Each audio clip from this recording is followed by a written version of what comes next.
you guys are coming in, take out your maps, bring them up to me. Oh.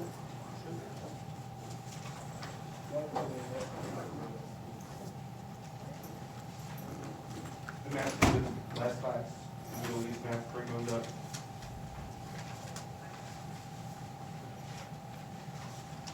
This map's right. Should be the only map you have. Like this Middle East map. Yes, sir. Yes. Caleb? Will? What? Oh, yeah. Don't get started on it quite yet, we still got a handful, couple minutes. Thank you, Eric. Eric says, do not, pencils down, nobody writing.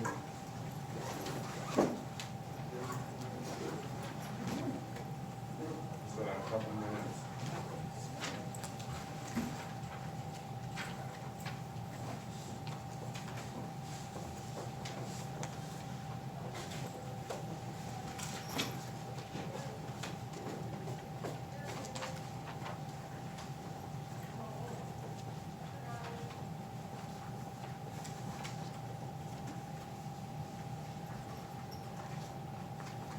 You weren't here last class, were you? Were you here when I gave you this map, the Middle East map? Okay, do you have it with you? You are gonna take the quiz on it today? I'll have you take it, just so everybody else is, and if it doesn't go well, we'll figure out a time for you to take it. Yes, bring me yours first. Yes, I we'll go through that in just a minute once everybody's in here. Why isn't Egypt on this one? Egypt wasn't on the other one. Wait, what? Egypt wasn't on the one that you guys labeled. Yeah, but Egypt was Yeah, yellow. what's that? No, it's not.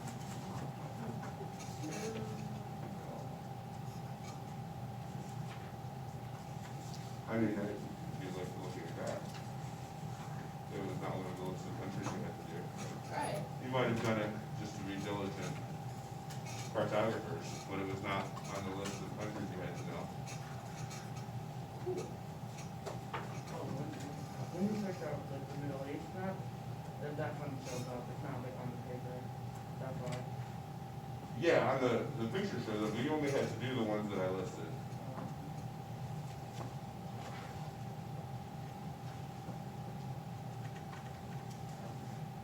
I don't think we've got one. You guys still got a couple minutes. Let's see. No signature, let's see what we got. Probably have the right hour. This is fifth hour, right? Alright, Taylor is here, Liz is here. Eric is here, Brooklyn's here, Chris is here, Jaden and Hayden are here, Jazz is here, Nick is here, Archdeacon is here, Hazen is here, Kareem is here. And Rayon is here. Brooklyn, did you bring me your map already? Huh? Bring me up your map that you did last week.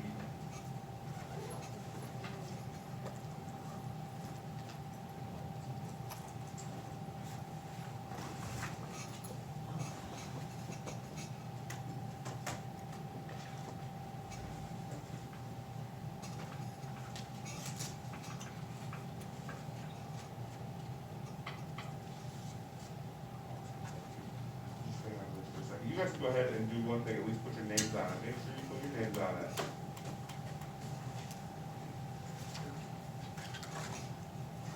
Whoa, did the bells go off and I just missed them?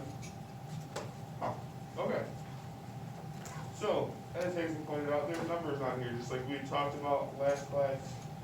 You're gonna take that number and either write it on the line or to the left. So you can either write it right here, or you can write it right on the line, whatever works for you, whatever keeps you organized.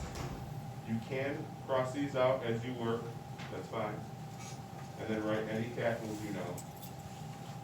Everybody should have at least 2 capitals, because we talked about them last week. And we talked about them on Tuesday when I saw you. So go ahead and get started. Please make sure you're not labeling on the map. Do not label the map. Use the numbers and put them next to the corresponding country. Yes, Kareem. if you misspell a capital, like when he's close. As long as you're in the ballpark. If you're just making stuff up, I'm not gonna give you points for it, but if you were close, I'll give you your points for it. When you are done, bring it up to me and then just hang tight till everybody's done and we will move on.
quiet.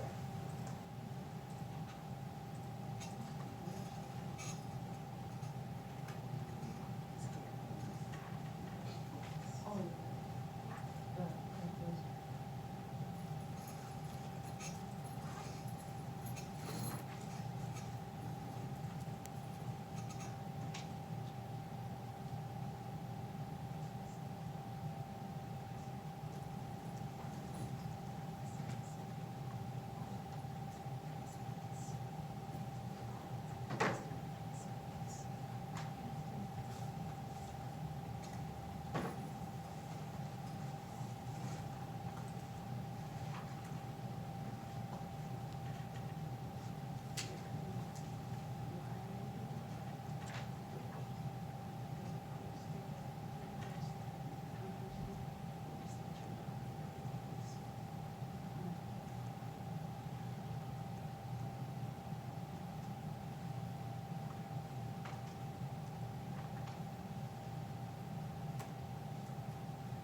Alright, so, who did their homework for ancient Rome?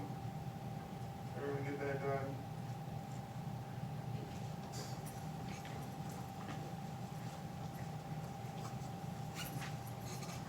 Long past now what we're going to do today, a couple of reminders. Current event 5 is going to be due Friday night. I do see you on Friday, right? Yep. I can never remember which one's which. So, I know I said you're not gonna need your book on Friday, but that was not true. So please bring your book on Friday. If you do forget, I have a couple of extras, but I only have like 2 copies of it. So, please make sure you bring your book. Also, as always, if you have a Chromebook, laptop, anything of that nature, please bring that, because we will use those also. We're gonna move on to chapter 3 in the book. Go ahead and work on that, Eric. You need your book on what time? Or your day, for not being here tomorrow? No, you will not need it. So if it's here, just leave it here. Tomorrow, when you are at home, you are going to be talking a little bit about citizenship. We kind of started that idea when we were talking about ancient Greece, right? About the development of that concept of citizenship. And the Romans kind of built on that. So the only thing you have to do is you're going to write a couple paragraphs talking about your thoughts on being citizen of a country or an empire, what your role should be. It's more of an opinion-based thing. You're going to write a couple paragraphs, make sure they're good paragraphs, minimum 3-5 sentences in each paragraph. So you will not need your book. That was a long way of answering that question. Today we're going to be talking about Julius Caesar. What I just handed out to you is a little guided notes. We're going to watch a video. The video is about 12 minutes long. We're probably only going to go about 8 minutes into it or so. So on there, it's asking for 3 things at the top. Where it says critical thinking on the bottom, don't worry about that. I want you to know the battles, or like territories that he conquered, and I'll make sure to stop when we get to those points. I want you to list some of his skills. Okay, and they talk about his skills throughout the video. One of his skills is he's an avid historian, right? That was a benefit of his. And that's an important skill to have. That's why you're all here, so that you're avid historians as well. And then the last thing is his political reforms, things he believed in, things that he wanted to reform as a politician. So make sure you're filling those things in. Don't worry about the critical thinking. We're going to do that afterwards. I will make sure to pause on the way through, just so you guys can write stuff down, because it does move kind of quick. Oh, that's what I was going to ask. Is anybody coming to do the world religions test retake after school today? Nobody from this hour is going to come and do that after school today? Okay, that is fine. I'm going to give you this information just in case people are being bashful, which is understandable, that's fine. After school today, make sure you bring a note card. If you do not have a note card and you need to make some notes last minute, I have them up here, take them on your way out. Create a note card for the test. If today after school does not work for you, please let me know. Do not wait until November 20th to say, hey, my mom's on my back about my bad grade, can I retake that? That's not gonna fly. Marking period ends on Friday, so we gotta make sure that those are done. So come to me and say, hey, Wednesday after school, I can't do today after school. We can get you into lunch tomorrow, we can get you in Friday after school. Something of that nature. Make sure you get your test taken, and if you wanna improve your grade, we get that taken care of. Same thing, in the same vein, talking about late work, marking period ends on Friday. So if you have outstanding homework that you have not turned in, tomorrow night, Thursday night will be the cutoff. I won't take anything that's late on Friday, because I need to have Friday to get all those grades in so we can update your grades. And that's anything. I will take anything and give you points. I've been pretty lenient, as you guys know, as far as due dates, just because doing the mixing between being in class and being on the computer is a nightmare. So anything that you guys do not have turned in, please make sure you get it turned in by tomorrow night. And if you have questions on assignments, let me know. So we were going to talk about Julius Caesar. I'm going to stop talking. I'm going to let the video do some talking. make sure you're taking notes. If you miss something, just raise your hand and say, hey, can you pause that, go back 5 seconds? I absolutely will do that. If you don't have every single number filled in, that is okay. Make sure you have good notes though. You probably won't have all of those battles or territories, but all his skills and all his political reforms, you should be able to find all those. He was a man of the people, a populist who helped military veterans and initiated land reform. He was a brilliant strategist on the battlefield, and his Right off the bat, those bottom three, if you're interested in finding some skills, there's some skills. He was a brilliant strategist on the battlefield. He was an astute politician. And like all of you, for the next half an hour, you are all avid historians.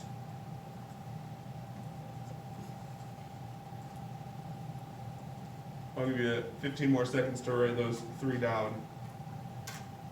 And then you got your skills all taken care of.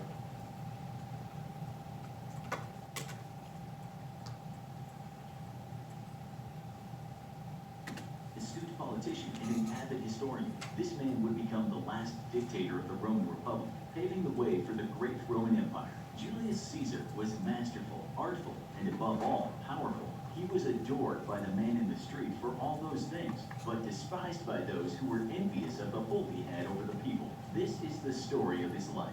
Gaius Julius Caesar was born on the 12th of July, 100 BC in Rome. His parents were named Gaius Julius Caesar and Aurelia Canta. This family of his was noble, claiming descent from powerful ancestors. Where the name Caesar originated has been debated. It might have been related to the procedure of the Caesarean section. It could have been linked to the slaying of an elephant. Or it might have been down to the first Caesar's thick, curly locks of hair. Despite being noble, the family was not particularly rich and didn't hold much sway in Roman politics of the day. They were comfortable, though, with the father holding the position of senator and the mother hailing from a wealthy family. Information is scant as to what happened in the early childhood of Julius Caesar, but we do know they had to grow up fast due to his father passing away. At age 16, he was the man of the family. This was a time of division in Rome, and there was bloody civil war. Caesar's uncle Marius was in the middle of that, man who had granted Caesar the position of high priest of Jupiter. Caesar was also married to the daughter of his uncle's main ally,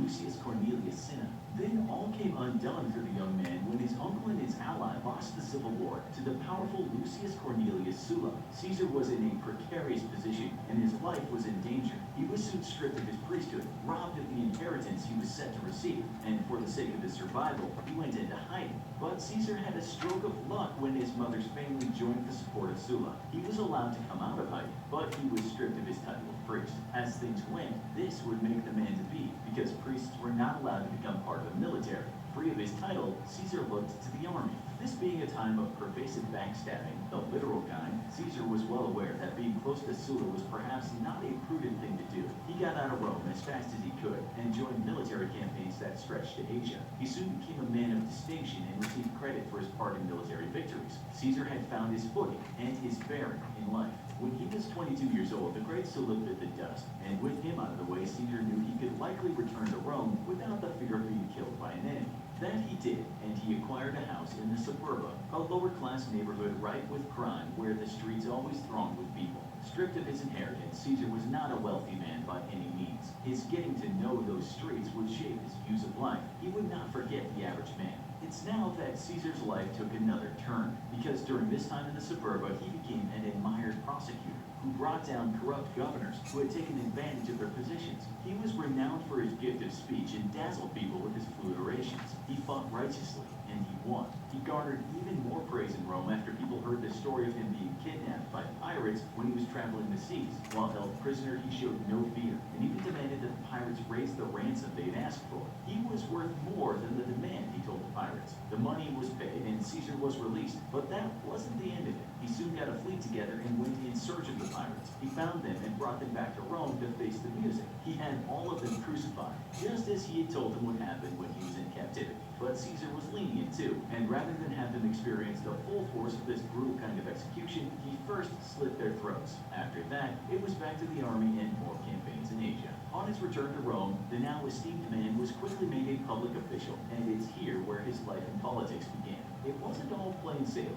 He lost his wife, then he married again, and then he divorced, but at age 37 he ran for the position of pontifex Pontifex Maximus, which translates as the chief priest of the Roman state religion. It was a messy affair, with his rivals for that post accused of corruption. But Caesar won, and it wasn't even close. At the age of 41, he was elected senior Roman consul, a position he gained with the help of some powerful friends. He and those two friends would form what's called the First Triumvirate. This consisted of Caesar, Gnaeus Pompeius Magnus, or Pompey, and Marcus Licinius Crassus. Why would they do that? Well, the simple answer is the Constitution was in place to prevent any one person becoming too powerful and having too much control. But these men agreed to make a secret alliance in which they would help each other. Together, they were powerful, and each of them would take advantage of that. Caesar had one thing in mind to start with: a populist move, which would involve redistributing the public land to some of the poorer people in Rome. If anyone was against this, he said force might be used. The two men in this triumvirate agreed, and so people became aware of the alliance. He was successful, but his number of enemies were growing, especially within the ranks of the Roman aristocracy. Caesar was viewed as a populist upstart, a possible danger to the wealthy elite, but he had the admiration of the people for his social reform. He had the backing of his fellow line, and so his power just grew and grew.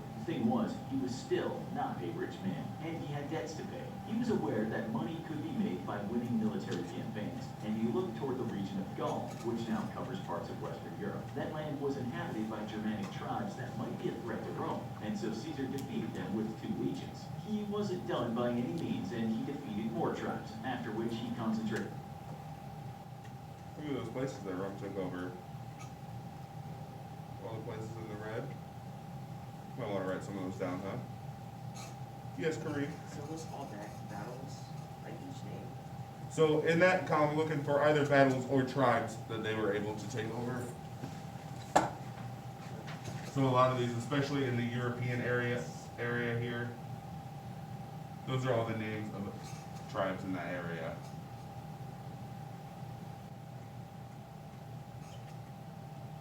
Don't have to get all of them down. I'm just pick and choose some. I just want you to understand how expansive this Roman Empire came to be and how many military victories he had, what a successful time it was as far as the spread of Roman influence, right? Because we're talking a lot about this spread of culture, spread of influence. That's what a lot of world history is all about, is talking about that idea of spread of culture and spread of influence. So looking at this map, you can see, well, looking back, we talked about how big Greece was, right? How big that empire was last week. This should put it into perspective, thinking about that Greek map we looked at, just how big the Roman influence was at this time. Look how much more and look how deep inland their empire went. Everybody got enough of them down. It's alright if you don't have all 9. But everybody got like 5 or 6 written down. I'm thinking crickets means yes, we're gonna roll on. Created his efforts on an invasion of Britain, and on his way there, he won more campaigns, winning battles against various European tribes. Although his first invasion of Britain was unsuccessful, on his second attempt, his troops made it further inland and some alliances were made. But Caesar was forced to retreat once more due to the revolts in Gaul. But we shouldn't underestimate what he had achieved. Caesar and his legions had crossed Europe, and they defeated everyone in their path. They had breached the borders of that island of Britain. Caesar had gained great respect for those campaigns, but he had his detractors and the people that thought he was gaining too much power. In Rome, there was trouble, and the triumvirate was strained. One of the enduring strengths of this alliance was the fact that Caesar's daughter was married to Pompey, but she died while giving birth. Caesar offered him another relative, albeit a distant one at the time, and this was turned down. Things went from bad to worse, and then the third member of the triumvirate, Crassus, died in a military campaign. Pompey then married the daughter of one of Caesar's political enemies, and that was the end of the triad.